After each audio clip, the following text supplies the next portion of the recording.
On va vous présenter le parcours de soins et quelques bilans, notamment le bilan psychométrique que l'on peut proposer aux enfants qui présentent des difficultés d'apprentissage. Alors, nous, c'est centré principalement sur ce thème-là parce que on observe souvent en consultation des parents qui viennent et qui, avec des enfants qui ont des difficultés scolaires, des difficultés d'apprentissage et ne savent pas trop vers qui se tourner.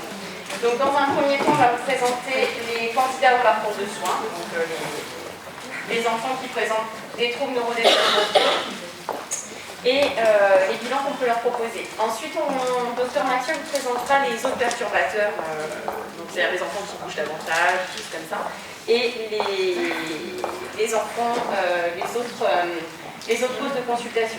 Enfin, dans un troisième temps, on vous présentera toutes les aides que vous pouvez, auxquelles vous pouvez recourir, que ce soit à l'école, à l'extérieur, tout ce qui est MDPH, etc. Et enfin, au quotidien, comment se comporter avec un enfant qui a des difficultés d'apprentissage.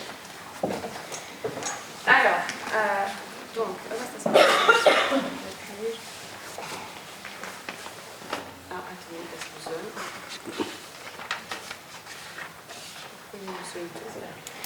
Alors, donc comme je vous disais, on a choisi ce thème-là parce que notamment depuis le confinement, les parents arrivent souvent en nous disant leur enfant a des difficultés d'apprentissage, bouge beaucoup, se dévalorise, est tête en l'air, et du coup ils sont un peu perdus, ils ne savent pas vers qui se tourner et quoi faire.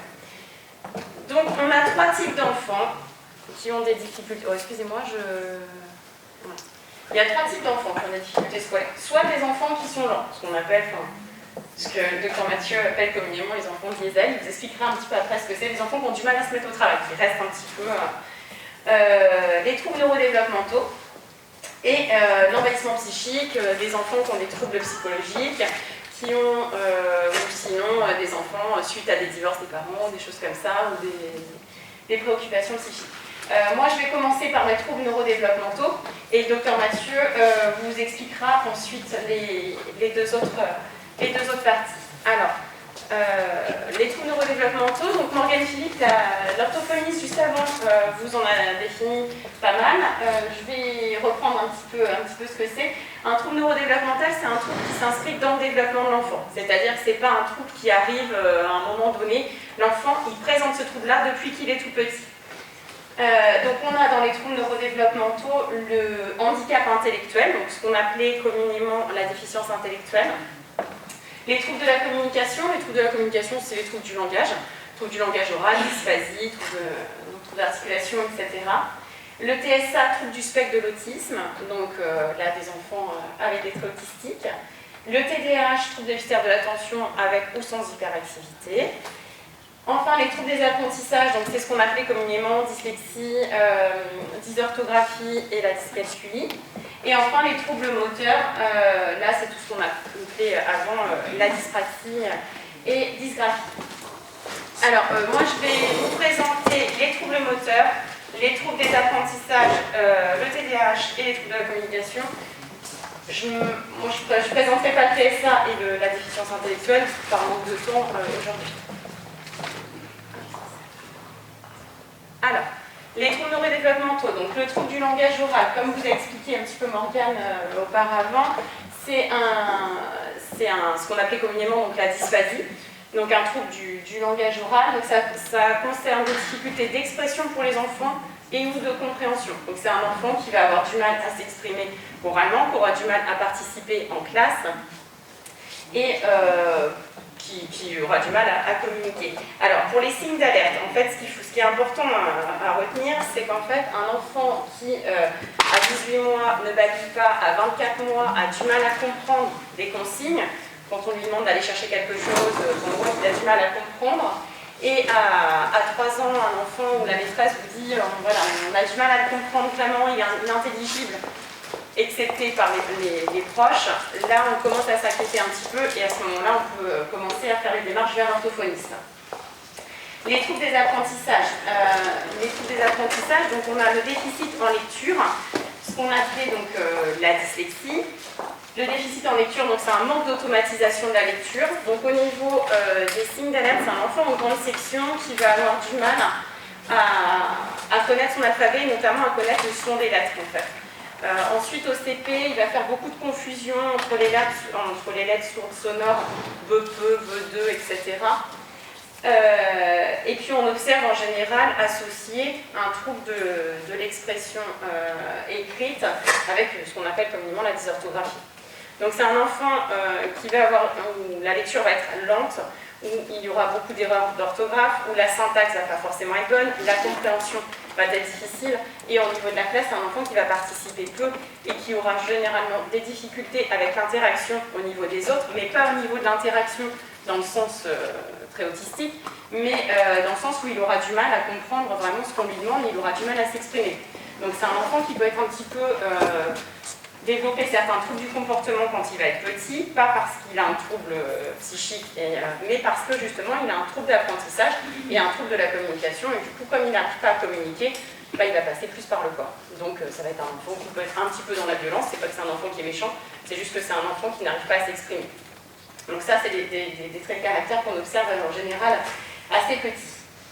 Enfin, le déficit en calcul, donc ça c'est la dyscalculie, hein, qu'on appelle communément la dyscalculie.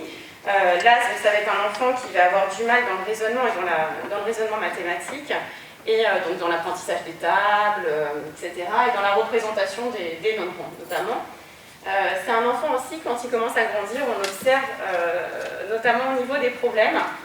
Lorsque vous lui lisez, même s'il est dyslexique, lorsque vous lui lisez le problème, l'enfant ne saura pas quelle opération faire. Il va vraiment être en difficulté dans son raisonnement. Donc, voilà. Alors, on a également le trouble donc, développemental de la coordination. Donc là, c'est ce qu'on appelait communément la dysgraphie. La dyspraxie, pardon. Et la dysgraphie est aussi associée à la dyspraxie. Donc là, en fait, c'est un manque d'automatisation du geste. On n'est plus sur le geste moteur. Donc, c'est-à-dire que l'enfant n'arrive pas à automatiser son geste. Il n'arrive pas à planifier et à organiser les choses. En général, avec un enfant qui est dyspraxique, c'est un enfant qui, lorsque vous lui demandez un travail en classe, il va avoir tendance à rester un petit peu sur son travail. On dit, bah, il reste comme ça, il a du mal à initier les choses. En général, un enfant qui a du mal à initier, on cherche un peu au niveau pratique. C'est souvent un enfant qui a un manque d'organisation, un manque de planification. Dès que vous lui dites on commence par ça, on fait ça, on fait ça, en général ça va. Après il va pouvoir le faire.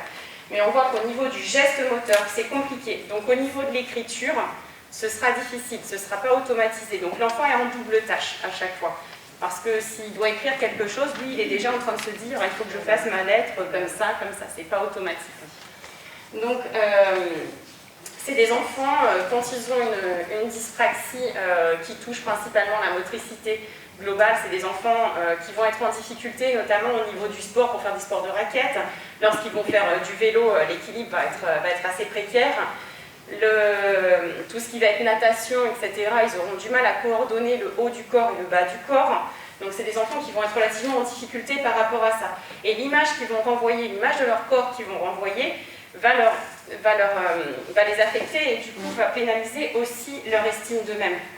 Par rapport, les enfants qui ont des troubles du langage, je vous disais tout à l'heure, ils ont du mal à s'exprimer, etc., donc ils ne vont pas oser s'exprimer verbalement, mais les enfants qui ont des dyspraxies n'oseront pas non plus, eux, par exemple, faire du sport, etc., parce que là, du coup, ça leur enverra une image plutôt négative par rapport à leur corps, et donc un mal-être aussi. Associé à la dyspraxie, donc, on a aussi très généralement une dysgraphie, donc l'écriture, donc la motricité fine est difficile. La motricité fine est difficile, mais vous pouvez observer également un enfant qui va avoir du mal à découper. En général, on sait quelle place il avait à table, s'il a du mal à découper. L'utilisation des couverts va être difficile. L'utilisation aussi des outils géométriques, après l'équerre, le compas, etc., tout ça, ça va être difficile. C'est souvent des enfants aussi, vous allez voir un trouble associé à un trouble d'organisation dans l'espace, un trouble visio-constructif, ce qu'on appelle un trouble visio-constructif. C'est un trouble d'organisation dans l'espace, donc c'est-à-dire généralement les enfants vont se centrer sur tous les petits détails, mais vont avoir du mal à reproduire par exemple des figures géométriques correctes. En fait, ça va ressembler à la figure, mais ce ne sera pas complètement correct. Ce qui est difficile pour ces enfants-là, c'est que pour eux c'est correct, ils ont l'impression que tout va bien. Mais au final, c'est pas complètement. Vous leur faites faire des puzzles, par exemple, c'est des enfants en général.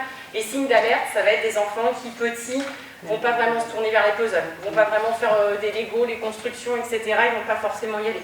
L'enfant qui va demander d'avoir un vélo à Noël, bon, bah, lui, il ne va pas forcément demander d'avoir un vélo.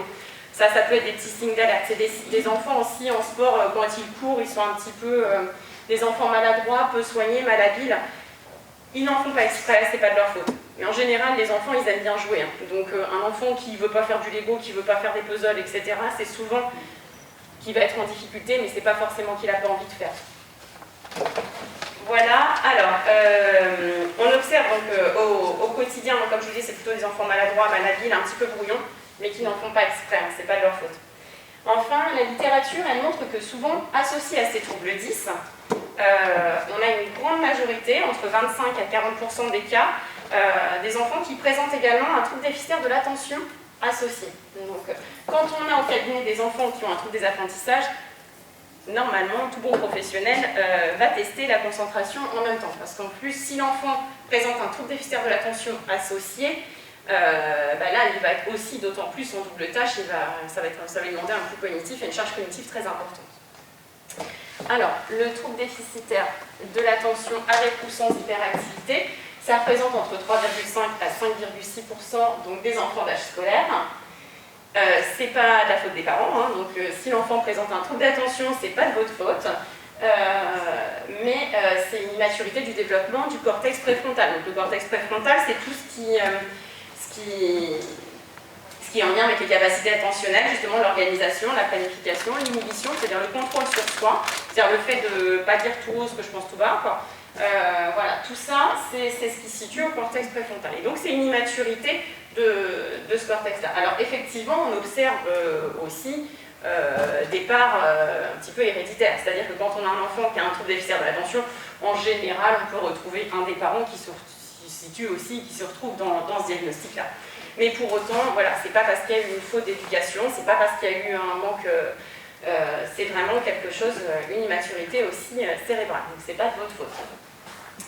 Alors, le TDAH, il y a 3 formes. Donc on a un trouble déficitaire de l'attention avec une inattention, une forme inattentive, donc prédominante. Donc là, c'est-à-dire c'est des enfants qui vont avoir du mal à se centrer sur une tâche, faire abstraction de ce qui se passe autour. Donc là, par exemple, c'est le professeur qui donne à l'enfant un exercice de maths ou de français et l'enfant qui va regarder à chaque fois ce qui se passe à côté, ou le copain qui est parti chercher sa gomme, ou je ne sais quoi autour. Donc l'enfant aura du mal à se centrer sur son exercice et faire abstraction de ce qui se passe autour. Ce sera aussi un enfant qui aura du mal à maintenir son attention dans la durée. C'est-à-dire le professeur qui parle et puis pendant ce temps-là, il pense à ce qu'il va faire le soir en rentrant à la maison. Et ce sera aussi un enfant qui aura du mal à faire 2 choses en même temps. Par exemple, le professeur qui dit on prend les cahiers rouges, le stylo vert. Bon, là, en général, l'enfant il va prendre une consigne sur les 2, mais il aura du mal à prendre les 2. Donc ça va être une forme inattentive. En revanche, la forme inattentive, l'enfant, on n'observe pas d'hyperactivité associée. Donc ça, c'est une forme qui est assez difficile à diagnostiquer parce qu'en fait, ce n'est pas des enfants qui bougent au quotidien. Le docteur Mathieu vous expliquera après, l'enfant qui bouge au quotidien, généralement, à 3 ans, les maîtresses nous appellent, ça va pas du tout, voilà, il y a quelque chose. L'enfant qui ne bouge pas, c'est un peu plus difficile à diagnostiquer parce qu'en fait, il peut aussi avoir son mal-être en se disant j'ai des problèmes d'attention, mais lui, il ne peut pas savoir qu'il a des problèmes d'attention. Et en même temps, il y a un gros trouble déficitaire de l'attention à côté, mais sans hyperactivité, et du coup, l'enfant n'arrive pas à apprendre les choses. Vous verrez après, je vous expliquerai que le trouble de l'attention, ça impacte sur sa mémoire, et sur sa mémoire des apprentissages à l'enfant. Donc justement, en général, quand on a un trouble de l'attention, on a un impact sur sa mémoire, et donc indirectement, un impact au niveau des apprentissages.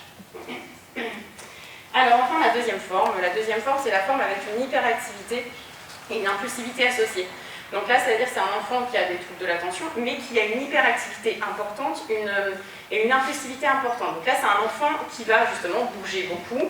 Dès 3 ans, c'est un enfant qui bouge beaucoup. Les parents arrivent au cabinet en nous disant il a commencé à courir avant de marcher. C'est des enfants qui, voilà, même après, alors, quand ils sont hyperactifs, ça s'atténue avec l'âge, je vous rassure, l'hyperactivité, c'est-à-dire qu'en 6e, il ne saute pas partout sur les tables, mais par contre, il continue à bouger, il va toucher ses crayons, il va falloir qu'il bouge un petit peu les pieds, il va bouger sur sa chaise, etc. Ça va être un enfant qui aura quand même besoin toujours de bouger un minimum. Et enfin, la forme mixte, donc c'est la forme où on a vraiment un trouble de l'attention important et une hyperactivité aussi associée. Voilà, alors ces enfants, les signes d'alerte, donc un enfant qui présente un trouble déficitaire de l'attention, c'est un enfant qui va être très souvent distrait, qui va oublier ses affaires, qui va être fatigable. Et ça, c'est pour le trouble déficitaire d'attention aussi, c'est quelque chose qu'on doit observer à la fois à la maison, bien sûr, mais à l'école et aussi dans les activités extrascolaires. C'est-à-dire que l'enfant qui a un trouble de l'attention, c'est pas uniquement à la maison quand il fait les devoirs avec les parents. C'est-à-dire que ça doit être à l'école, la maîtresse, voilà, il a vraiment du mal à se concentrer, il est souvent dans la lune. Ça doit être aussi au cours de judo ou je ne sais quoi, le prof il dit deux consignes, c'est compliqué. Ça doit vraiment être observé quand même partout. D'accord ? C'est quelque chose de... Et depuis toujours, ça perdure dans le temps. Donc tous ces troubles-là dont je vous ai parlé, donc les troubles neurodéveloppementaux, c'est des troubles, comme on disait tout à l'heure, des troubles invisibles. C'est-à-dire qu'effectivement, ça ne se voit pas. Par contre, ça entraîne un manque d'automatisation, donc que ce soit de la lecture pour la dyslexie, du geste pour la dyspraxie, etc. Ça entraîne un manque d'automatisation, ce qui fait que l'enfant, il va être en permanence en double tâche, c'est-à-dire qu'il va avoir une charge cognitive importante. Parce que l'enfant qui sait lire couramment, il ne va pas se poser la question de comment on lit tel mot ou tel mot. L'enfant qui est dyslexique, lui du coup, va être obligé de se poser la question comment je lis ce mot-là. Et en même temps, il faut qu'il comprenne. Et en même temps, il faut qu'il écoute la maîtresse qui dit autre chose. Donc en fait, c'est des enfants qui ont une charge cognitive importante. C'est des enfants qui vont devoir mettre plus de temps pour apprendre leur cours que les autres. Et donc, au fur et à mesure, ça va fragiliser aussi leur estime d'eux-mêmes. Ce n'est pas des enfants qui sont paresseux, quand on vous dit aussi, vous avez fait un bilan et puis on vous dit « oh, il est immature ». Non, ce n'est pas des enfants qui sont immatures, ce n'est pas des enfants qui sont paresseux, ce n'est pas des enfants qui en font exprès. C'est des enfants qui ne peuvent pas faire autrement. C'est parce que, justement, ce n'est pas automatisé. Le geste n'est pas automatisé, la lecture n'est pas automatisée, etc. L'attention n'est pas suffisamment importante et suffisamment développée par rapport à leur âge pour leur permettre, justement, de faire des apprentissages escomptés. Donc c'est un enfant qui va fournir beaucoup d'efforts pour peu de résultats. Par rapport aux autres copains de sa classe qui auront mis une demi-heure pour faire les devoirs, lui il en aura mis 2 heures et il aura un 5 sur 20. Donc il ne va pas comprendre pourquoi, à un moment donné, et donc du coup, au fur et à mesure, ça fragilise aussi son estime de lui. Enfin, au fur et à mesure que ça fragilise son estime de lui, on va observer des états dépressifs chez l'enfant, un manque d'appétit, des troubles du sommeil, un enfant qui va être un petit peu dans la provocation, dans l'impulsivité, etc. Ça ne veut pas dire que c'est un enfant encore qui est méchant ou chose comme ça, mais ça peut être un enfant qui peut avoir une souffrance psychologique. Un enfant qui déprime, c'est pas un adulte qui déprime, c'est pas la même chose, il faut bien dissocier ça. Un enfant qui déprime, c'est pas un enfant qui va être dans son lit toute la journée, qui va pleurer dans son lit et plus manger. Ça peut être un enfant, au contraire, qui va développer des troubles du comportement pour essayer de se faire remarquer parce que justement il n'arrive plus à... Donc il faut faire attention aussi avec un enfant qui développe aussi des troubles du comportement et bien s'assurer au niveau psychologique qu'il n'a pas une faiblesse par rapport à ça et qu'il a bien une estime de lui qui est correcte. Mais sachez qu'un enfant qui a un trouble des apprentissages, effectivement, on sait qu'il y a un impact aussi à ce niveau-là. Voilà, alors, comme je vous disais, donc les troubles neurodéveloppementaux, c'est des troubles spécifiques. Donc, c'est-à-dire que c'est des troubles qui ne peuvent pas s'expliquer par autre chose que, par exemple, par une pathologie sensorielle, une surdité ou des choses comme ça, par une pathologie neurologique, style un AVC, une tumeur, des choses comme ça. Ça peut, ou par une maladie psychiatrique, c'est des troubles spécifiques, donc qui nécessitent un diagnostic précis. Pour faire le diagnostic, donc en fait, on va aller vers le pédiatre, son médecin, ou vers un psychologue, donc pour faire le diagnostic précis. Alors, donc quand vous observez tous les troubles dont je vous ai parlé, tous les signes d'alerte, etc., là, hop, on peut se tourner vers un pédiatre, vers le médecin traitant, le médecin de PMI, le médecin scolaire si on en trouve encore, et ils vont réaliser des tests cognitifs. Donc là, je vais laisser Nicolas parler pour les tests cognitifs que les médecins réalisent, et je reprendrai la parole après pour vous expliquer ce que les psychologues font par rapport au bilan psychométrique. En général, on va vous demander, dès que vous allez pouvoir faire un dossier, de toute façon, pour éliminer les diagnostics associés, enfin, les autres diagnostics, on va vous demander de faire un bilan psychométrique. Donc, je vous expliquerai après ce que ça veut dire un bilan psychométrique et ce que c'est. Le BNTI, peut-être. Juste un petit peu la BNTI. Je ne sais pas si ce qu'on vous propose là vous concerne vraiment, parce que vous avez l'air très expérimenté avec déjà des parcours bien organisés de vos enfants. Le la raison d'intervention, c'est qu'on a affaire à des parents, des parcours cabinet, soit chez Midi, chez moi, après un parcours complètement chaotique, en ayant vu des quantités de spécialistes, ils n'ont toujours pas de diagnostic, ça traîne depuis des années, ça pue, ils en sont. Et je pense qu'il faut absolument un référent pour faire la synthèse et un diagnostic et orienter ce qui est important, ce qui n'est pas important, et que vous soyez suivis. Et on en reparlera. Alors, nous, les pédiatres experts en apprentissage, on dispose d'une batterie à l'heure actuelle qui s'appelle le BMTI, qui permet en deux séances de faire un tour complet à la fois des capacités cognitives et des difficultés d'apprentissage en les séparant bien les unes des autres. Dans une première séance, en général, quand il s'agit d'un enfant qui sait déjà lire, qui est en CE2, CM1, on peut analyser sa lecture avec sa vitesse de lecture, avec ses capacités de décodage, avec ses capacités de stratégie visuelle, avec sa compréhension du texte. Parce que vous avez des enfants qui décodent très difficilement et qui ont tout compris, et vous avez des enfants qui lisent très bien et qui n'ont rien compris, et ce n'est pas du tout le même diagnostic. On explore aussi l'écriture, c'est-à-dire tout ce qui est phonologie, c'est-à-dire transformation des sons en lettres, qui est extrêmement important et qui va impacter tous les apprentissages après.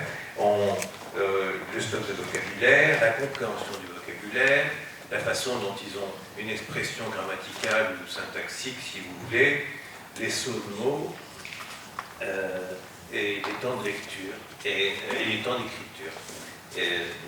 Et puis on analyse aussi le calcul, parce que les orthophonistes font un bilan de dyscalculier, ils ne sont pas nombreuses, et c'est assez compliqué, et les enfants ont aussi des problèmes en calcul, et on peut, si vous voulez, faire le tour d'un seul coup, et là on démonte complètement toutes les capacités de calcul, c'est-à-dire la notion de quantité, la notion de dénombrement, la notion de comparaison, la notion de raisonnement multiple, les capacités d'inhibition dans des problèmes.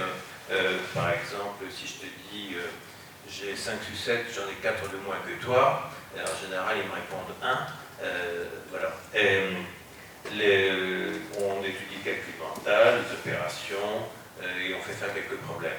Ça nous permet de faire déjà un tableau du niveau de l'enfant par rapport à ce qui lui est demandé dans la classe où il est, et voir s'il peut suivre, s'il est en perdition, ou si malgré tous ses efforts, la charge cognitive qu'on lui demande est beaucoup trop forte, et il faut adapter, et ça peut permettre, si vous voulez,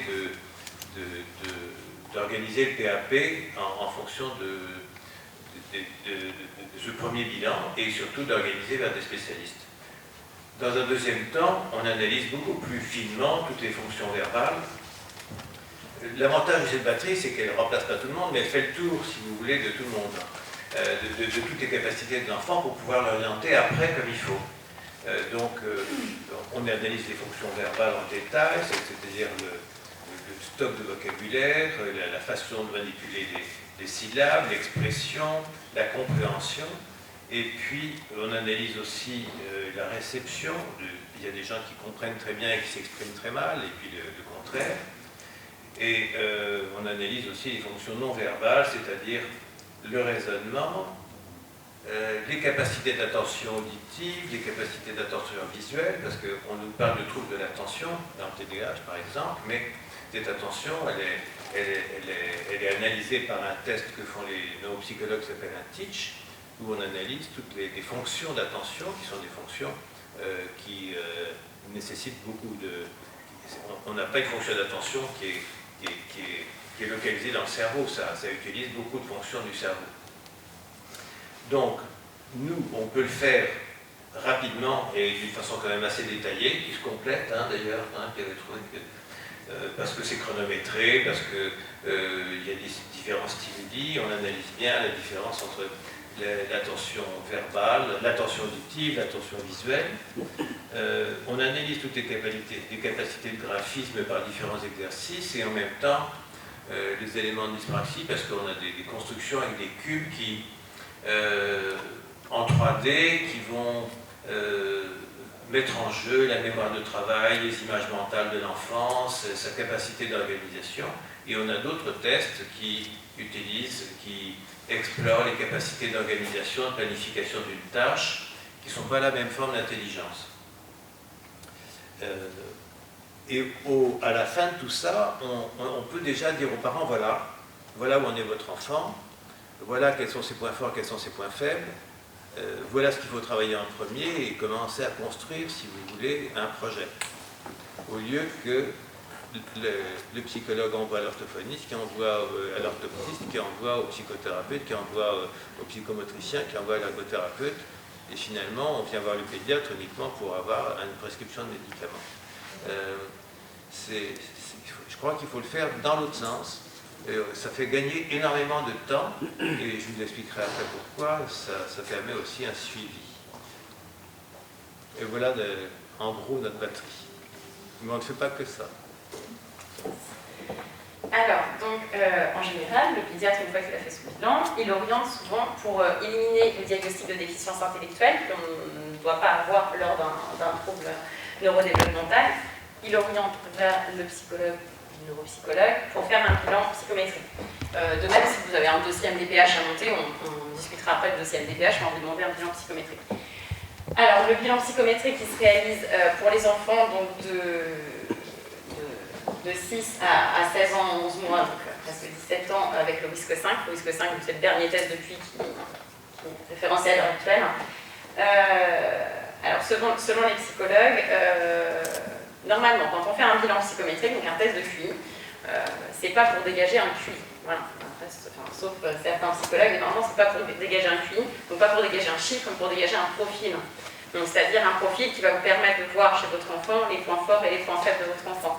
Ce qui est intéressant avec le test de QI, donc là le WISC-5, c'est qu'on va regarder tout ce qui est compréhension verbale chez votre enfant, donc le stock de vocabulaire dont il présente. Donc comme on disait tout à l'heure, les orthophonistes, il y a à peu près 3 ans d'attente, donc en général, nous quand on voit l'enfant, on peut déjà on sait à peu près déjà ce dont souffre l'enfant, ne serait-ce qu'avec le bilan psychométrique et voir si on a besoin de compléter avec 2-3 autres tests à côté. Donc on va regarder déjà le stock de vocabulaire, les capacités de compréhension de l'enfant. On va regarder aussi tout ce qui est visuospatial. Donc là, ça va être tout ce qui est organisation dans l'espace. Donc ça rejoint un petit peu les tests cognitifs que passent les pédiatres avec des cubes. Nous, on a des puzzles, etc. Donc voir la représentation mentale avec ou sans manipulation. Donc là, ça nous permet de voir est-ce que l'enfant souffre d'un trouble d'organisation dans l'espace, est-ce qu'on peut supposer une dyspraxie. Voilà, ça nous permet déjà aussi de voir un peu ces diagnostics-là. Ensuite, on a tout ce qui est le raisonnement, tout ce qui est raisonnement logique. Donc on a des épreuves, des suites logiques, on a des épreuves d'équilibre, de balance, etc. Donc là, ça nous permet de voir les capacités de raisonnement et d'abstraction de l'enfant. Et donc de voir si l'enfant potentiellement pourrait souffrir ou non d'un trouble logico-mathématique. Quand on a une déficience qui est plutôt basse dans ces résultats-là, en général, on se trompe rarement, en général il y a une dyscalculie associée. Enfin, la mémoire de travail. La mémoire de travail, donc là, c'est la mémoire dont je vous parlais tout à l'heure. Donc là, c'est une mémoire à court terme qui est impliquée dans les apprentissages, que l'on sollicite pour les apprentissages. Donc cette mémoire-là, elle est en lien avec les capacités attentionnelles. Donc c'est-à-dire que quand cette mémoire-là chute, en général, on a un trouble déficitaire de l'attention chez l'enfant et en général, on a des troubles d'apprentissage. C'est-à-dire que c'est un enfant qui va avoir du mal pour faire du calcul mental. Quand la maîtresse va parler, il va avoir du mal à retenir ce qu'a dit la maîtresse au fur et à mesure. Quand il va lire un texte, il va plus se souvenir du début du texte.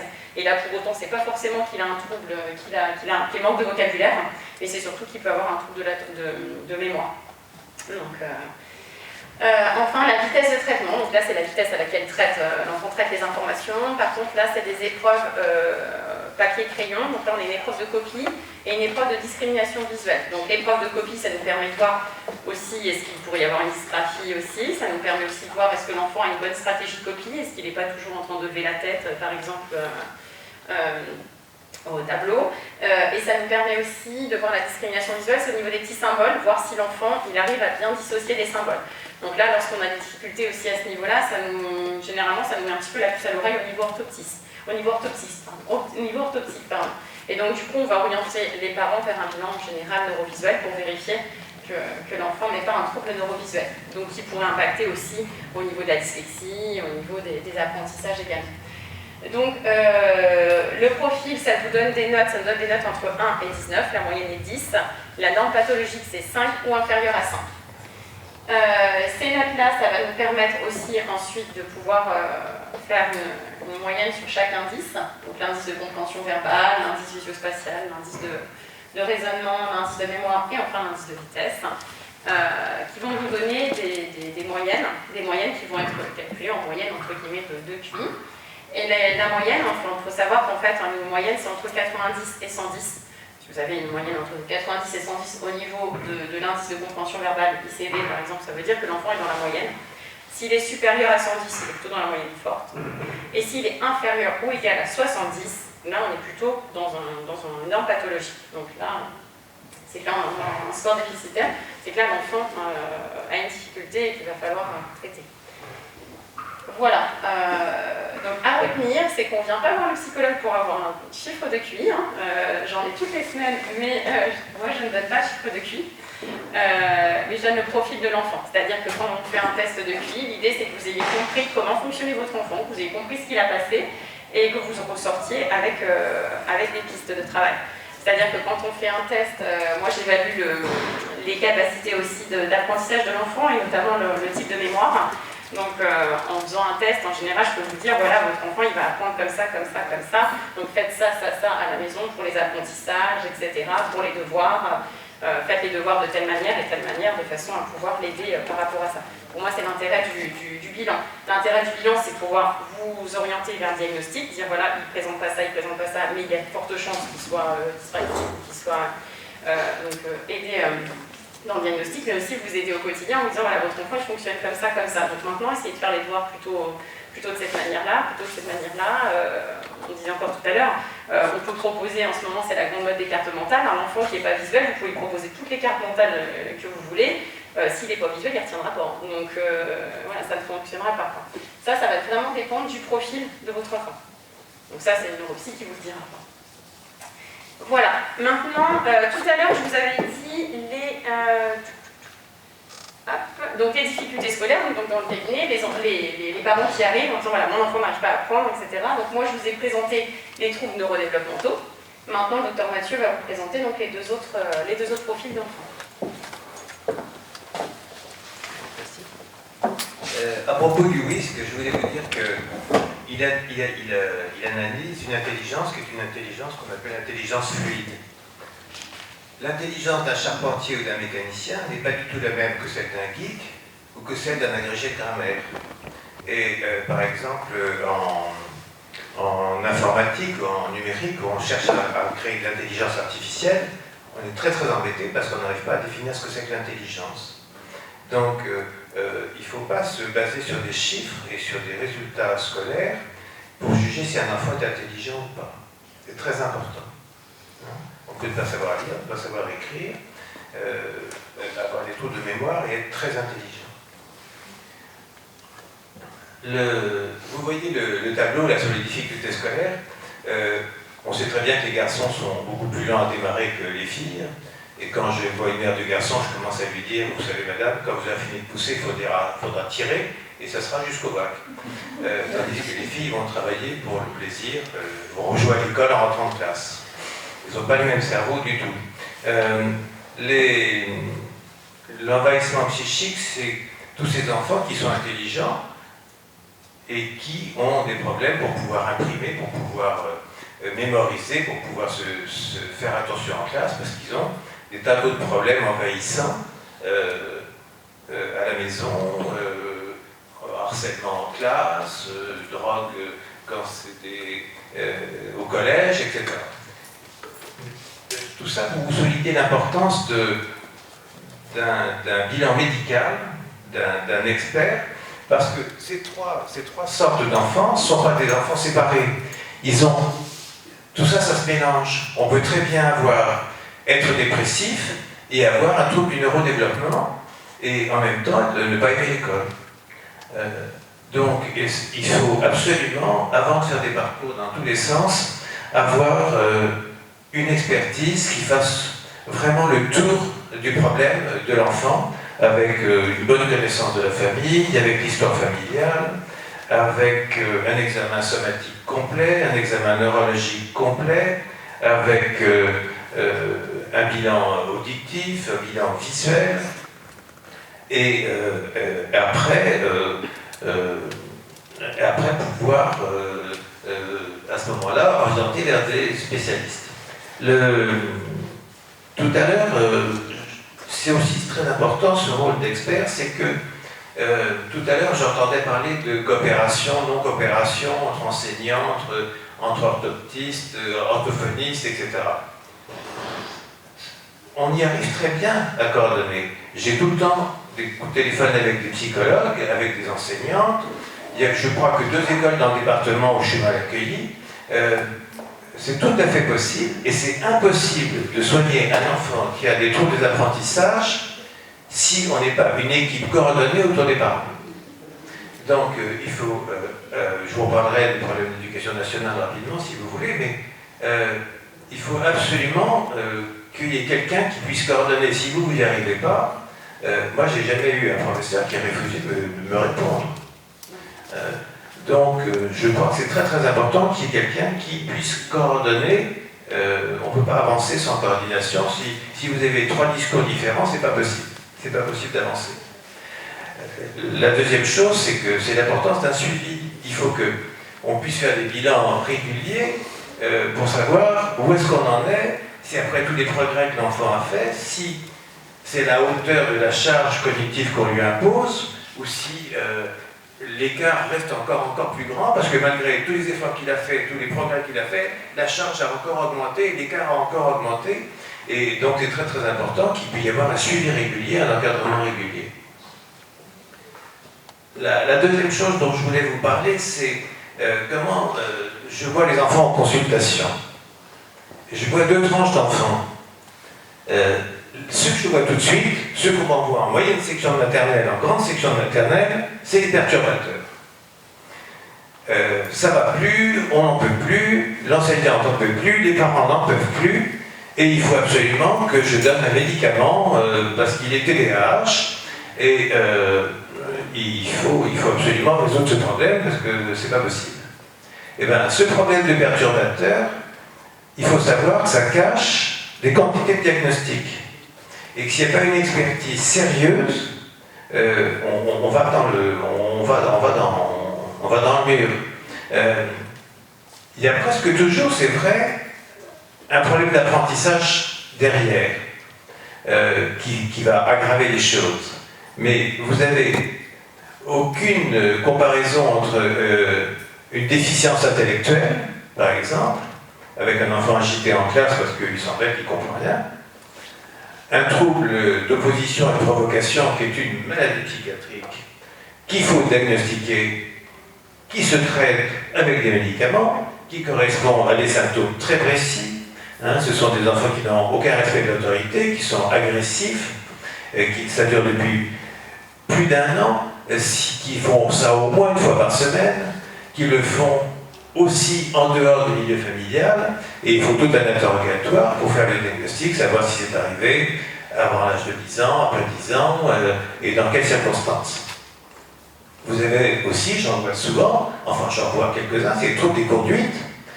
Ce sont des enfants qui rendent la vie impossible à tout le monde, parce qu'ils mettent le feu à l'appartement, parce qu'ils jettent les poubelles dans l'escalier de HLM, parce qu'ils n'ont aucun respect de la loi, aucun respect de l'autorité.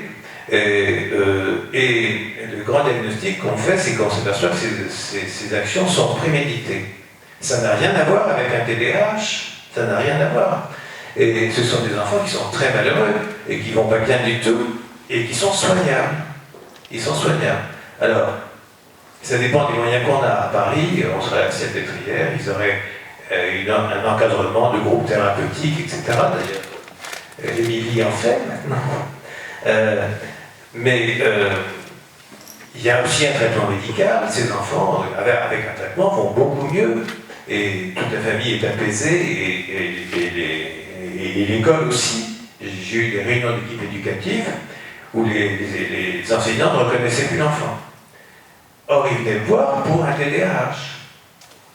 Vous avez les troubles explosifs intermittents, aussi, qui sont des incapacités à résister à des pulsions d'agressivité. On en voit de plus en plus parce qu'il y a peut-être de moins en moins de cadres dans les familles, etc. Et pour des contrariétés minimes, ils ont des explosions de colère extrêmement importantes. Ça correspond à un diagnostic précis, il faut qu'un certain nombre d'explosions, il faut qu'un certain âge pour le faire, etc. Je pourrais continuer. Vous avez le trouble disruptif avec dysrégulation des émotions. C'est des gens qui font des colères, qui ne gèrent pas du tout leurs émotions, qui sont tristes en permanence, qui en général seront dépressifs plus tard, et qui n'ont rien à voir avec des agités et inattentifs. Ils peuvent avoir un TDAH aussi en plus. Alors il faut savoir qu'en plus, tous ces enfants peuvent avoir en plus des troubles des apprentissages parce qu'ils ne sont pas très à l'aise pour écouter en classe et pour apprendre. Donc ça demande une expertise assez fine et de savoir qu'est-ce qu'il faut traiter en premier. Est-ce qu'on traite la dyslexie en premier ou est-ce qu'on commence par le calmer? Parce que j'ai des orthophonistes qui me téléphonent en me disant écoutez, moi je ne peux pas le gérer, je ne peux pas continuer à travailler comme ça, faites quelque chose et puis après je le prendrai en séance avec moi. Et toi aussi tu m'as déjà dit pour certains enfants. Ça c'était la première chose que je voulais vous dire. Donc il faut savoir que il y a très souvent besoin, si ces enfants qui ont des troubles ou du comportement des apprentissages, besoin d'une expertise médicale. Mais ce qui me chagrine le plus, c'est les enfants calmes. C'est les enfants qui ne font pas de bruit. Périodiquement, tous les ans, au mois de juin, j'ai une dizaine de familles qui m'amènent un enfant qui est en CM1, qui sait ni lire ni écrire, et on commence à s'inquiéter pour le collège. Mais il est très gentil, mais il est très souriant, mais il fait beaucoup d'efforts en classe, on a dit que ça allait se débloquer, et là, si vous voulez, c'est un peu catastrophique, parce que pour rattraper tout ça, c'est un peu dommage, et si on les avait vus en grande section de maternelle, ça aurait été quand même beaucoup plus intéressant. Et c'est là que j'alerte les parents. Les parents se doutent de quelque chose depuis le début. Depuis le début, ils se doutent qu'il se passe quelque chose, que ça ne va pas, mais comme il est gentil, on les a plus ou moins rassurés, etc. Donc il ne faut pas hésiter, quand on a un doute, à consulter. Dans les troubles de l'autisme, par exemple, un de nos grands critères d'alerte, quand les parents viennent nous voir, c'est des parents qui sont inquiets. Ils ne savent pas ce que leur enfant a, mais ils pensent qu'il y a quelque chose qui n'est pas tout à fait comme les autres. Et ça c'est vraiment un très bon motif de consultation. L'inquiétude maternelle, c'est un bon motif de consultation. Ces enfants trop calmes, je vous donne deux exemples récents. J'ai assisté à un conseil de discipline l'année dernière. En troisième, on avait trouvé l'UH sur le sac de l'enfant. Le problème, c'est que je l'avais bilanté une semaine avant. En troisième, il ne connaissait pas la table de multiplication au-dessus de 3 et il ne lisait pas des consonnes complexes. En haut, il ne les lisait pas. Et il avait passé à travers les vagues tranquillement parce qu'il était bien gentil au fond de la classe, souriant, etc. Et j'ai vu encore il n'y a pas longtemps aussi une jeune fille qui était en seconde, dans un bon lycée, et qui venait me demander une dispense pour être dispensée d'oral aux examens. Cette jeune fille étudiait dans son coin 5 langues différentes, développait des modèles mathématiques très complexes, mais elle était autiste. Elle avait un autisme très sévère qui était passé à la casserole parce qu'elle avait vu des gens pourtant. Les parents se doutaient depuis le début qu'il y avait quelque chose. Donc, si vous voulez, entre autres des apprentissages, il faut beaucoup se méfier des enfants gentils, souriants, qui se font des efforts, etc., et qui sont en fait pas très bien.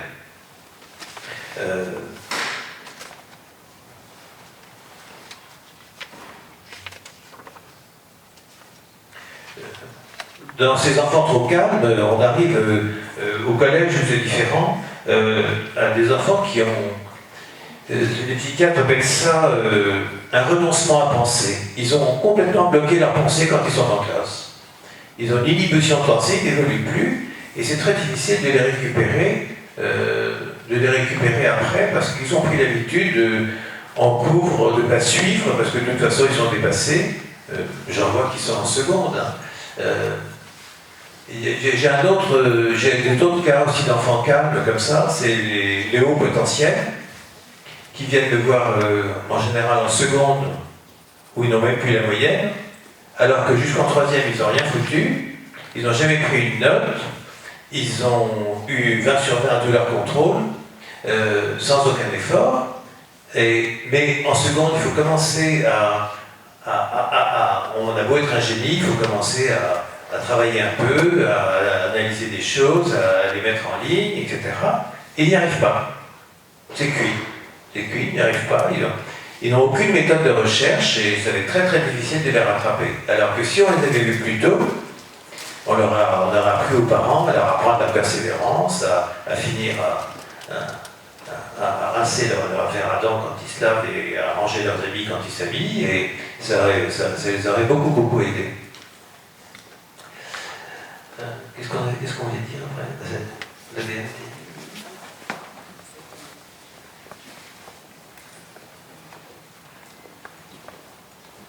En ce qui concerne les aides extérieures qu'on peut, dans les parcours d'enfants à tous les apprentissages, quand vous assistez à une réunion de l'Agence régionale de santé, on vous montre un organigramme extraordinaire. On a l'impression, quand le ministre voit ça, qu'en Normandie, les enfants sont merveilleusement pris en charge. Mais il y a quand même beaucoup d'organismes qui se développent et qui s'occupent, et il faut faire avec. Tu peux parler de la MDPH? Alors, la MDPH, donc si on a un enfant qui a donc, un trouble des apprentissages diagnostiqué, que vous avez, tout à l'heure on parlait donc de l'AVS, si vous avez besoin d'une AVS, effectivement il faudra demander un dossier MDPH. Si vous avez besoin d'aide extérieure, c'est-à-dire s'il est pris en charge en ergothérapie, en psychomote, en neuropsy, etc., c'est pas remboursé par la sécurité sociale. Vous pouvez monter un dossier MDPH pour demander aussi une allocation dans ces cas-là. Il faut savoir que la MDPH va être plus favorable à donner une allocation pour que votre enfant arrive à compenser et en tout cas à réduire ses troubles plutôt que de donner une AVS. Donc ça, clairement, c'est sûr. Après, l'AVS, moi je suis pour et contre. C'est-à-dire une AVS en primaire, oui, une AVS en fin de collège et au lycée.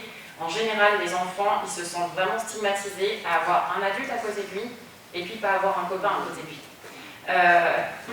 Donc en fait, ça dépend vraiment de l'enfant. Tout à l'heure, on parlait aussi de l'enfant qui prend son ordinateur en classe. Il y a des enfants qui refusent les aménagements, qui refusent d'avoir les ordinateurs, qui refusent d'avoir tout ça parce que justement, ils se sentent stigmatisés par rapport aux autres. Et ils n'ont pas envie de... Donc c'est pas toujours évident non plus.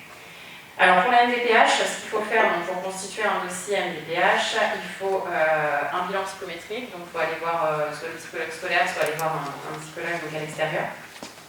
Il va falloir un certificat médical donc, détaillé avec un diagnostic, donc plutôt voir le pédiatre. Il va vous falloir tous les bilans, donc bilan orthophonique, bilan psychomoteur si c'est un enfant qui a une dyspraxie, un bilan en ergothérapie, et il vous faut les devis de prise en charge. Donc le dossier il se trouve sur internet, ou sinon à l'antenne de la MDPH, il y a une antenne, avenue Pasteur sur Dieppe. Vous pouvez demander l'aide d'une assistante sociale pour le remplir. Moi je sais que j'aide généralement les parents d'enfants que je suis pour les remplir s'il y a besoin. Voilà, donc en fait il faut se dire qu'on fait un dossier MDPH à partir du moment où il y a quand même un handicap reconnu, c'est-à-dire que l'enfant, on a un diagnostic de posé. S'il n'y a pas de diagnostic de posé, vous pouvez toujours demander un dossier MDPH, ça ne passera pas. Il faut savoir qu'à la MDPH, c'est des commissions où il y a donc un médecin, un psychologue, orthophoniste, un enseignant référent, il y a voilà, pas mal de personnes. Et en fait, du coup, on étudie le dossier de l'enfant juste par rapport aux éléments qui nous sont donnés. Donc parfois, il y a très très peu d'éléments dans le dossier. Donc forcément, s'il y a très peu d'éléments dans le dossier, voilà, il ne va pas y avoir, en fait, des fois, du coup, normalement, pour avoir une aide, il faut que l'enfant ait un taux de handicap supérieur à 50%. Si le taux de handicap n'est pas compris entre 50 et 70%, les aides seront refusées. Et donc, en fait, pour que l'aide pour que vous puissiez bénéficier d'une aide, il faut vraiment que le dossier soit quand même relativement bien fourni. Voilà, donc des fois, il faut mieux se dire, je sais que le dossier, il va mettre 6 mois à être traité, mais il vaut mieux se dire, c'est pas grave, il va mettre 6 mois à être traité, mais aussi je l'envoie une fois qu'il est entier. Parce que j'ai plein de parents qui me disent, ah ouais, c'est bon, hop, ça va être le renouvellement, on envoie, par contre, il nous manque le bilan, il nous manque le GEVASCO de l'école, il nous manque plein de choses. Donc voilà, à ce moment-là, c'est sûr que le dossier ne va pas passer, il va vous revenir, et là, du coup, c'est plus 6 mois, et ça va peut-être être 1 mois, 1 an qui va être mis à traiter. Donc, il vaut mieux prendre son temps et puis le faire correctement, même si on sait que ça va mettre 6 mois à être traité. Il faut savoir que de toute façon, pour tout ce qui est aide, de toute façon, c'est rétroactif. Donc, voilà. Pour la MDPH, voilà, donc pour les AVS, effectivement, c'est rare d'en avoir. Pour un enfant qui a un TSA, effectivement, donc un être autistique, on a plus de facilité parce qu'il y a les troubles du comportement à gérer. Après, pour un enfant qui a un trouble des apprentissages, moi je suis d'accord pour l'AVS aussi en primaire. Après, il faut savoir aussi qu'un enfant au lycée, qui a une AVS, à un moment donné, quand il va travailler, il n'aura pas une AVS non plus, sauf si vous voulez mettre en ESAT après. Mais il va aussi falloir travailler l'autonomie et travailler la compensation des troubles, parce que les troubles dont vont souffrir les enfants, c'est des troubles qui les auront à vie. Le trouble d'attention, plus tard, voilà, ça sera un adulte qui aura tendance à oublier ses clés ou qui aura tendance à oublier des choses comme ça. Malgré tout, il travaillera. Donc, il faut aussi leur apprendre à se dire, voilà, tu as un trouble, ce trouble-là, il va perdurer. Par contre, c'est pas pour autant que ta vie, elle est foutue et que tu ne pourras rien faire. Non, il va falloir apprendre à compenser. Donc, on peut mettre l'ADS, on peut mettre des aménagements, on peut mettre tout ça. Je fais juste une petite parenthèse aussi pour les aménagements. Pensez à Normandie Pédiatrie. Une association aussi, Normandie Pédiatrie, peut intervenir aussi dans les établissements. Mais on peut mettre tout ça en place, mais il faut aussi se dire qu'à un moment donné, quand l'enfant il va arriver au lycée et qu'il va commencer à devoir faire des stages, et qu'il va commencer à devoir, il n'aura plus toutes ces aides-là. Et que si on a toujours mis la petite béquille en lui mettant voilà, l'AVS pour écrire, l'AVS pour relire, l'AVS pour tout ça, le jour où il va se retrouver en stage tout seul, etc., tout ça, il ne saura plus comment compenser. C'est comme disait tout à l'heure le docteur Mathieu, quand on met un médicament et que l'enfant il a jamais appris, le jour où on lui enlève le médicament, il n'a pas appris à compenser son trouble de l'attention, etc., ça peut être un peu difficile. Comme l'enfant précoce qui n'a jamais appris à apprendre, c'est exactement la même chose. L'enfant précoce, quand on diagnostique un enfant précoce, normalement on lui donne aussi les méthodes d'apprentissage pour apprendre plus tard, parce que même si pour l'instant il sort du cours, il a retenu son cours, plus tard il ne saura pas apprendre un cours une fois qu'il sera au lycée. Donc voilà. Je te laisse la parole. Pour la MDPH, je reçois beaucoup d'enfants puisque le certificat doit être signé par un médecin. Et beaucoup de gens pensent que c'est miraculeux d'être à la MDPH. La MDPH, ça correspond à des besoins extrêmement précis, un handicap supérieur à 50% pour demander quelque chose. Et les quelque chose à demander sont assez restreintes. C'est soit une AESH, c'est-à-dire une AVS, soit des aides financières pour des tas de soins qui en France ne sont pas remboursés. En ce qui concerne, donc il faut savoir ce qu'on demande quand on fait un dossier MDPH. Ça ne va pas résoudre les problèmes de l'enfant miraculeusement, parce qu'il a l'MDPH. La deuxième chose, en ce qui concerne l'AVS, l'ESH, il ne faut pas rêver. Actuellement, dans mes dossiers, ne sont délivrés qu'aux enfants perturbateurs. Parce qu'elles vont servir à canaliser, à aider l'enfant à s'organiser, etc. Les TSA, comme maintenant il y a énormément de diagnostics, c'est beaucoup moins magique pour en obtenir une. J'ai quelques-uns qui ont des faux diagnostics de TSA reconnus, je leur laisse le diagnostic parce que grâce à ça, ils ont une AESH. Quand je mettais par exemple dans un dossier a besoin qu'on lui reformule les consignes, ils m'ont expliqué qu'il n'était pas question qu'une AVS reformule des consignes. C'est pas son métier, c'est le métier de l'enseignant.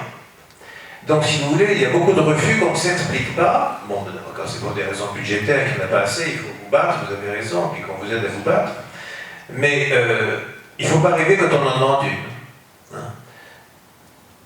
Les autres organismes, vous les connaissez, c'est le CESAD, alors Normandie Enfants, je crois que c'est intéressant à connaître. Il y a aussi une plateforme de coordination pour les troubles neurodéveloppementaux qui vient de se créer à Dieppe. Et cet après-midi, il y aura une conférence de Ingrid et Alexis Leborgne qui sont sur Dieppe pour ça et qui peuvent beaucoup vous aider et surtout ils ont l'avantage d'être gratuits. Alors ils seront là cet après-midi. Je ne vous parle pas des CESAR, je pense que Sabine Guénéguez vous en a parlé ce matin. Il faut quand même penser quand on a des enfants qui ont beaucoup de difficultés et qu'on n'arrive pas à gérer les maisons, à l'aide éducative à domicile. C'est pas du tout une honte, c'est les parents qui la demandent et ça peut beaucoup vous aider quand on n'arrive pas à gérer. Souvent on est dyslexique soi-même, on n'a pas du tout la possibilité d'aider son enfant comme on voudrait. Voilà. Je voulais vous parler de l'école aussi rapidement, qui est un des autres moyens. Attention, on ne peut pas tout attendre de l'école. L'école, c'est compliqué. Récemment, je suis allé dans une petite école de campagne, je ne dirai pas le nom de cette campagne, de cet endroit. La maîtresse avait 3 niveaux, 30 élèves, 2 TSA, 1 dyslexique et 2 hyperactifs. Et elle se sentait très coupable de ne pas y arriver. Les autres inspecteurs, d'ailleurs, devaient bien remonter les bretelles. Donc il faut savoir qu'on ne peut pas tout demander. Quand vous parliez de PAP tout à l'heure, il m'arrive de téléphoner à des proviseurs de différents collèges d'Irlande. Écoutez, le PAP n'est pas du tout mis en place. Oui, mais j'ai pas la main sur tous mes professeurs. Le PAP, c'est quand même, au collège en particulier, très compliqué pour certains professeurs qui le refusent et d'autres qui se défoncent admirablement. Mais c'est très compliqué quand on en a. Imaginez qu'on en ait plusieurs à appliquer dans une classe et qu'il faut en même temps faire le programme, puisque en France, c'est pas du tout comme au Canada, il y a un programme à faire. On sait que, j'en parlais encore avec Gros Feu, etc., il n'y a que 50% des enfants qui vont suivre le programme. Et que, tant pis pour les 25 au-dessus et les 25 au-dessous. Mais il faut que le programme soit fait. Donc il faut qu'elle fasse les PAP, qu'elle fasse le programme, et qu'elle ait quelquefois 2 niveaux. Donc c'est compliqué. Donc je pense que si on sait tout ça, on peut déjà mieux communiquer avec l'enseignant et comprendre aussi, se mettre un peu à sa place et arriver à avoir des rapports qui soient moins difficiles. Comme ça arrive quelquefois en primaire, où les mamans disent « mais le PAP n'a pas fait ça, n'a pas fait ça, n'a pas fait ça ». Oui, on peut en discuter, aménager, et comme disait Sabine Guénéguez, le PAP où on a rempli toutes les croix, c'est infaisable. C'est pas possible. Il faut choisir ce qu'on veut faire. Pour vous donner l'idée, une enquête européenne, mais bien prouve qu'en France, 20% des enfants qui rentrent en 6e ne peuvent pas suivre une 6e. 20%, ça fait 1 sur 5. À 15 ans, si vous voulez, il y a un rapport de résultats scolaires qui est complètement en fonction du milieu social. Donc on est loin de l'école pour tous, etc. Et aussi, il faut savoir que le taux de dépression chez les enseignants est de 2,4 fois celui des autres salariés. Donc il doit y avoir des raisons. Alors, les aménagements à l'école, Samir en a parlé ce matin, c'est pas la peine que je vous en parle, hein. Les PAP, les PPRE, il faut les maîtres les enseignants référents, etc. Il faut savoir, d'après les études européennes qu'on a, et les études françaises, qu'en primaire, ce qui compte pour un enfant en difficulté, c'est la relation avec l'enseignant. Et je vois beaucoup de difficultés qui surgissent quand il y a des remplaçants. où l'enfant est déstabilisé. Les enfants qui ont 2 remplaçants dans l'année en CP, c'est pas très bon. C'est pas très bon. Même si c'est des remplacements merveilleux, je crois que c'est un peu déstabilisant, mais je ne peux pas généraliser. Alors que les autres études montrent que dans les collèges, ce qui compte, c'est la qualité de vie et l'atmosphère de prévention de la violence. Donc on n'a pas du tout les mêmes critères. Je voulais dire aussi que le système scolaire français, pour les enfants qui ont des apprentissages, est assez rigide. On n'a pas de beaucoup de choix, on est bloqué jusqu'en 3e. Il faudrait pouvoir les faire sortir avant. Donc il ne faut pas avoir peur quand on est parent d'avoir des orientations originales, de penser à sortir son enfant. On voit très bien qu'il n'est pas fait pour ça, de sortir le plus vite possible dès qu'on peut. Et comment dirais-je que dis-tu? Tout ce qui est MFR, tout ce qui est... Oui, c'est à 14 ans, mais c'est qu'à 14 ans. Mais il ne faut pas se dire, il faut à tout prix qu'ils fassent des études. J'ai des enfants que j'ai fait sortir en 3e, qui ont fait un CAP, un BTS, une IUT, qui sont ingénieurs, et j'en ai qui ont eu une mention très bien au bac, qui sont en train de passer des masters en fac et de ruiner leurs pauvres parents, et qui sont des chômeurs diplômés. Donc il faut bien ne pas se laisser prendre par le système et raisonner pour son enfant, en sachant quelles sont ses possibilités, qu'est-ce qu'il peut faire, etc. En sachant qu'on est dans un système très rigide. Alors la troisième aide qu'on a, c'est la famille. Alors la famille, c'est vraiment c'est les parents, quoi.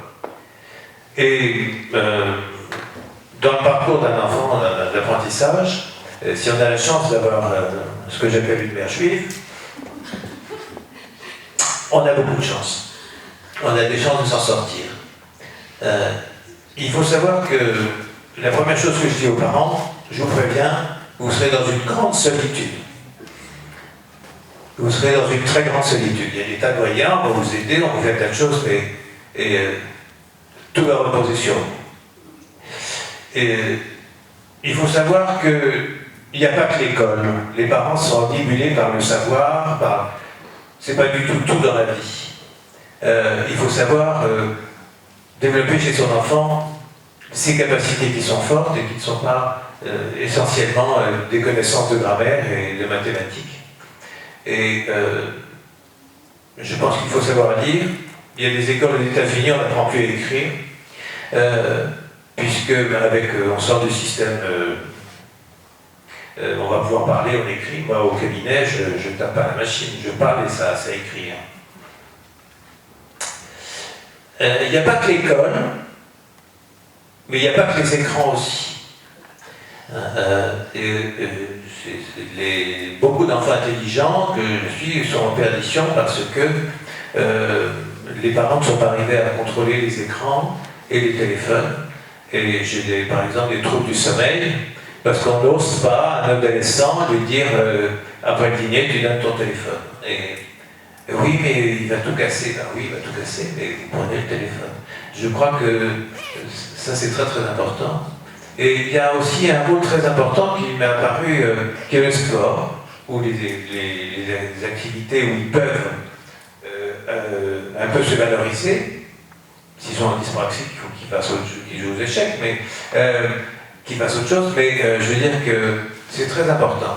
Parce que dans le système français, si vous voulez, on apprend à être le premier, à avoir des bonnes notes, mais on n'apprend pas au sport, on apprend à passer la balle aux copains quand on a envie de la garder, on apprend à faire gagner son équipe quand on est fatigué, on apprend à aller au match le jour où on voulait rester à la maison, on apprend à se faire chahuter au vestiaire, etc.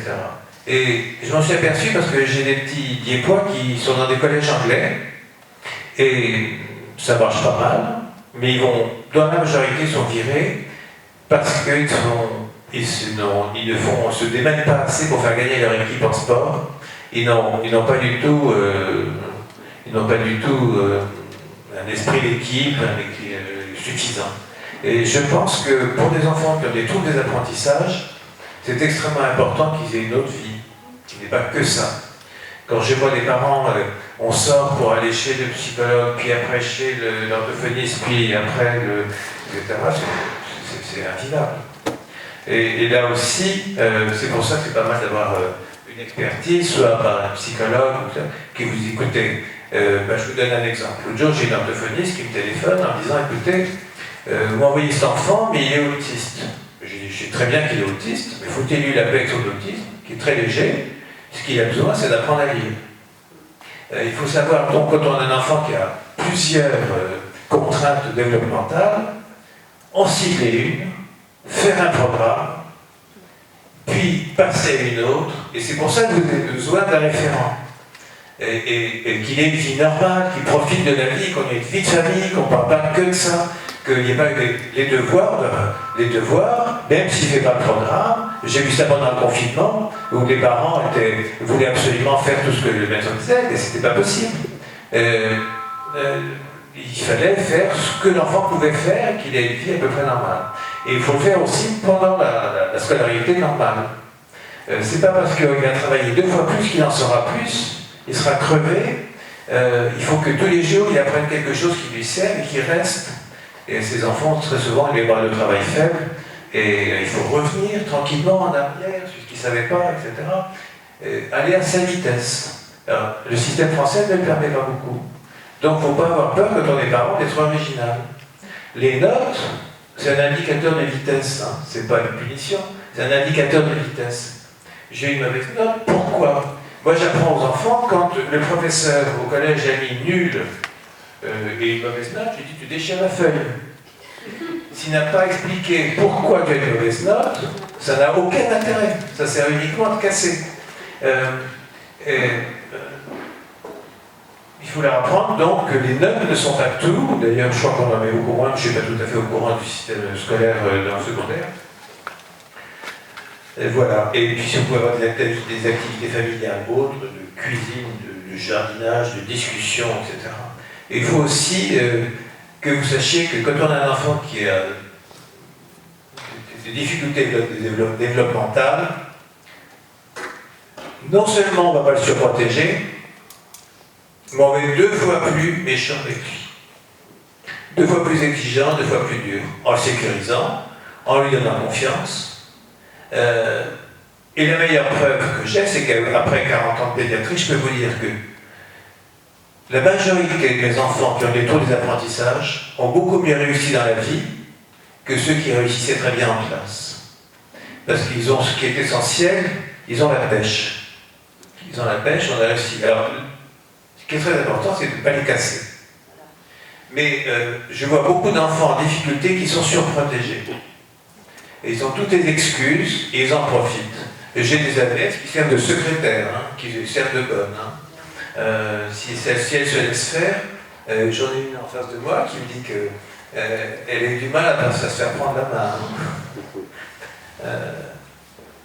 Voilà, c'était quelques réflexions, je ne sais pas si elles vous ont intéressé, à propos du parcours des enfants 10. Si vous avez des questions à poser.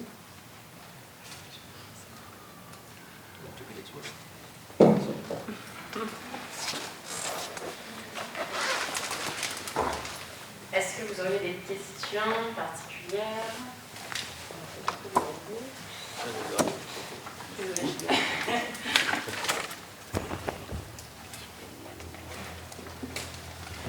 Vous parliez de référents tout à l'heure, mais après la majorité des jeunes qui ont été diagnostiqués 10, on se sent un peu perdu parfois. Est-ce que vous pouvez répéter la question? Excusez-moi, on n'a pas entendu. Oui, je disais, après la majorité des jeunes qui ont été diagnostiqués 10 ou autres, c'est le passage à l'âge adulte en tant que majeur qui n'est pas évident à annoncer. C'est un gros problème en pédiatrie, non seulement pour ça, mais pour toutes les maladies chroniques. Et on travaille beaucoup là-dessus en prenant des contacts maintenant 2 ans avant avec les successeurs. Pour toutes les maladies métaboliques, pour toutes les maladies chroniques, on essaye de faire cette transition parce qu'on s'est aperçu qu'ils avaient créé de tels liens avec leur pédiatre depuis leur enfance que c'était compliqué. Et alors, vous parlez du référent, c'est ça, et ou un référent quelconque. On y travaille, mais c'est un gros problème.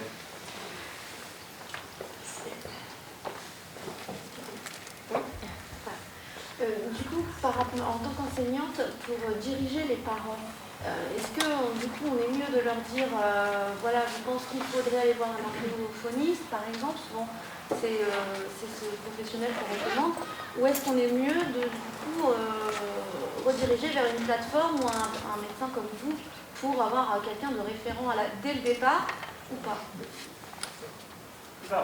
Plateforme ou médecin directement, parce que de toute façon l'orthophoniste, il n'y aura pas de place tout de suite, et puis en plus les médecins maintenant peuvent faire aussi les bilans, donc pas faire pas mal de bilans, donc déjà on peut déjà avoir un aspect déjà diagnostic, et comme on disait tout à l'heure, l'idée ça va pas être de mettre tout de suite, faut pas qu'un enfant multiplie ses prises en charge de toute façon. S'il a 3-4 professionnels, c'est pas la peine, c'est 1 ou 2 professionnels, pas plus, qui gravitent autour de l'enfant. Donc si on commence à mettre l'orthophonie, la psychomote, le truc, etc., il faut savoir que quand on commence à se lancer dans les bilans, en général, vous avez vu, on passe d'un professionnel à un autre, etc., on s'en sort plus. Donc c'est pour ça que c'est important d'aller vers un référent, on propose au médecin ou à la plateforme, et là du coup vous allez avoir un référent, ça peut être la plateforme, ça peut être le médecin, ça peut être... plutôt que déjà d'essayer d'aller... et le médecin va déjà débroussailler un petit peu et voir les priorités dont souffre l'enfant et peut-être orienter principalement par... voilà, il faut commencer par ça, puis ensuite ça, puis ensuite ça. On travaille par rapport aux urgences. Pour finir avec l'orthophonie, les enseignants étaient tellement sensibilisés sur l'importance des troubles du langage en début, et avec raison, que, si vous voulez, il y a une surdemande d'orthophonistes parce que très souvent, pour des troubles de prononciation, ils sont adressés chez l'orthophoniste. Alors, en moyenne section de maternelle, ou en petite section de maternelle, et même jusqu'en grande section de maternelle, on peut très bien mal prononcer. Ce qui est important, c'est la syntaxe, c'est des phrases correctes, et la compréhension.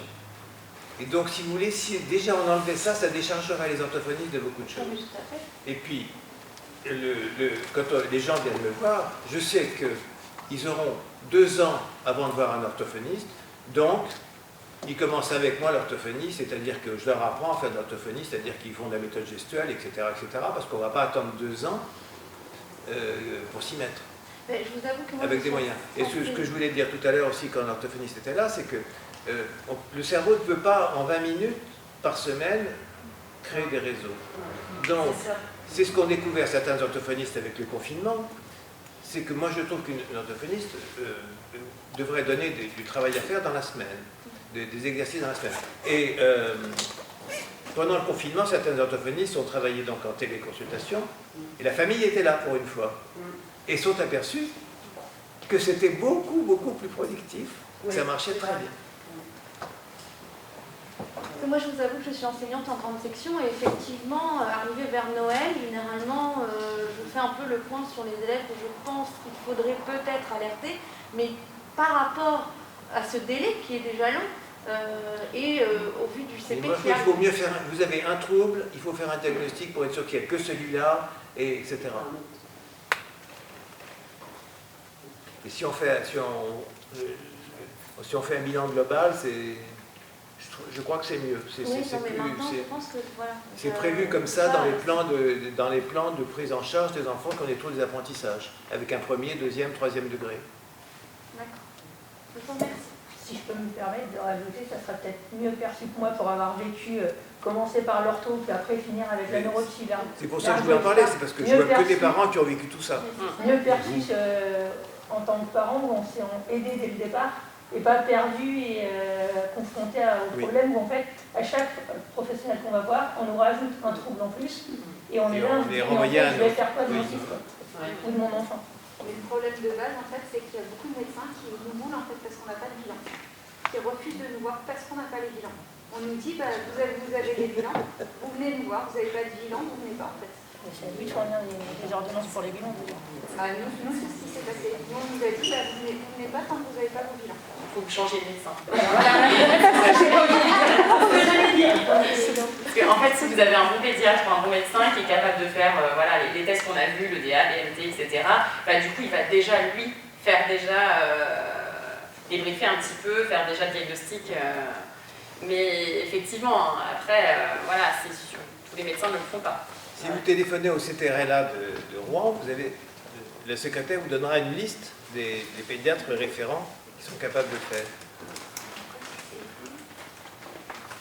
Justement, moi je suis un peu dans le même. On a eu un suivi orthophonique, on n'a pas de diagnostic de posé parce que c'est trop tôt. Là, on rajoute la psychomote, pareil. Et là, on nous dit il faudra peut-être faire un bilan pour l'IS, c'est la même chose pour voir où travailler. Alors, du coup, on se trouve complètement posé avec. On ne sait pas vraiment où aller, quoi. On ne sait vraiment pas du tout. Du coup, on prend le téléphone, on appelle un peu tout le monde, on tape à toutes les portes, mais en fait, on n'a pas d'adresse à qui on doit s'orienter, parce qu'à chaque fois on rajoute un bilan ça, on n'a pas eu le temps, on rajoute un bilan ça, on n'a pas eu le temps, et puis à un moment, en fait, c'est toujours pas les bons bilans. Et on ne sait pas comment, du coup, nous, à la base, le bilan, on s'en fiche un peu, tout, c'est qu'on veut que notre enfant n'ait pas de difficulté à l'école et que ça se passe bien, quoi. C'était un peu le but de notre intervention. Hein. Oui, voilà, là, je le retrouve recentrer un peu. Je ne savais pas si ça vous concernait en vous entendant, parce que vous êtes déjà très en avance sur les suivis de vos enfants, mais il faut le dire à ceux qui n'ont pas commencé. Quoi. Mais c'est vrai qu'effectivement, essayer de recentrer sur un professionnel. Après, de toute façon, ce que vous avez fait, déjà, c'est bien. S'il a besoin de psychomote, si déjà il est suivi en psychomote, donc déjà, il est petit, donc ça peut lui faire du bien, c'est pas gênant. Après, effectivement, il faut prendre par priorité. Si déjà il a du mal à marcher, il a du mal à rattraper un ballon, il manque d'équilibre, s'il n'arrive pas à écrire et qu'il est petit et qu'il va être en CP, et commencez par la psychomote si vous n'avez pas un pédiatre bien référent, si vous savez pas, déjà commencez par ce qui vous semble le plus. Mais l'idée, c'est pas courir partout. Voilà. Faites une chose par une chose. Prenez ce qui peut. De toute façon, vos enfants, vous les connaissez mieux que personne. Prenez ce qui vous semble le plus difficile déjà au quotidien. Si au quotidien, l'enfant il n'arrive pas à écrire et qu'il est en CP, effectivement, ça va. Mais Émilie, les parents veulent être parfaits, ils veulent faire au mieux pour leur enfant. Et ce mieux, c'est quelquefois, c'est trop. C'est surtout qu'en fait, mon fils, moi, il était en perte complètement de confiance en lui, on l'a vraiment récupéré. Et du coup, en fait, à chaque fois, on me dit non, il ne faut pas faire trop de bilan parce que ça rajoute, ça remet face à ses difficultés.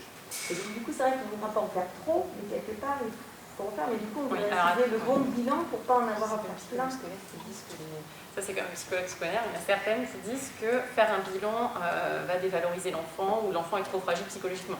N'écoutez pas ces discours-là. Normalement, quand on fait un bilan, les professionnels ne sont pas là pour descendre votre enfant. Au contraire, un enfant, l'enfant, il est bien conscient quand il n'y arrive pas.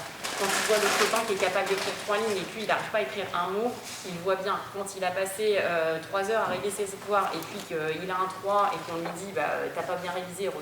Alors qu'il a 2 fois travaillé plus que l'autre. Voilà, il s'en rend compte.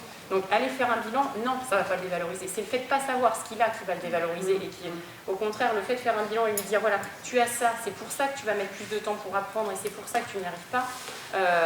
Et on va lui donner des pistes et au quotidien, c'est ça qui va au contraire l'aider. Après, normalement, le but, c'est pas de surcharger les prises en charge, mais quand vous voyez des professionnels, normalement, les professionnels, l'idée, c'est qu'ils vous disent, voilà, essayez de faire comme ça au quotidien. Comme on disait, voilà, l'orthophoniste, elle peut vous donner déjà des pistes à faire au quotidien. La neuropsy va vous dire, voilà, faites comme ça pour les devoirs, faites comme ça. Bon, normalement, déjà, ça va aussi alléger le quotidien et aider l'enfant aussi à reprendre confiance en lui au fur et à mesure.